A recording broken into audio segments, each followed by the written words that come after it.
Une femme vole une montre en or sous les yeux distraits du vendeur, mais son vol maladroit est rapidement repéré. Dans sa panique, elle tente de fuir, mais deux gardes de sécurité surgissent et la plaquent violemment au sol. Elle est emmenée dans la réserve où les gardes commencent à la fouiller de manière humiliante. Quoi ça? Trace de picose? Elle se défonce la petite bourgeoise? Lâche-moi. Relax, une junkie fera que dalle. Ce que les gardes ne savent pas, c'est que le père de la femme est un puissant chef de la mafia locale. Bien qu'il ait depuis longtemps perdu espoir en sa fille dépendante à la drogue, il se précipite sur place avec ses hommes, après avoir reçu la nouvelle. Je vais aller voir la fille à l'intérieur.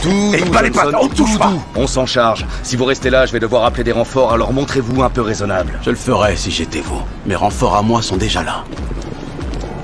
Sous la médiation de la police, les deux parties se rencontrent pour discuter. Face au parrain, le propriétaire du magasin est terrifié et tremble de peur. Il s'empresse de tout expliquer, prétendant que tout est un malentendu et propose même de ne pas porter plainte contre la femme, offrant quelques centaines de dollars pour étouffer l'affaire. Mais au moment où il pense que tout est réglé, une situation inattendue se déclenche. Tu m'as violé, salopard! Pourriture! Je vais te tuer! Toucher!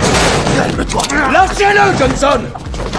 À l'extérieur du magasin, une foule en colère commence à se rassembler, criant des slogans comme « Nous voulons justice ». Un homme noir profite de la situation pour faire un discours enflammé, accusant la domination des Blancs. Une émeute menaçant de se propager dans tout le quartier est sur le point d'éclater. C'est alors que la femme s'avance lentement dans la foule. Je suis tellement plus que ce que vous avez bien voulu voir. L'heure est venue de me lever. L'heure est venue pour vous tous de vous lever. Vous n'en avez pas marre. À nous le pouvoir. Voyant que la situation échappe à tout contrôle, le parrain intervient et négocie avec la police. En échange de l'arrestation du garde de sécurité blanc, il réussit à calmer la foule en colère et à restaurer l'ordre, mais temporairement. Cependant, ce n'était que le début de sa vengeance. Dans un entrepôt abandonné, le garde violent est attaché à une chaise et la suite est inévitable. Pitié, ne tuez pas! Je vais pas te tuer.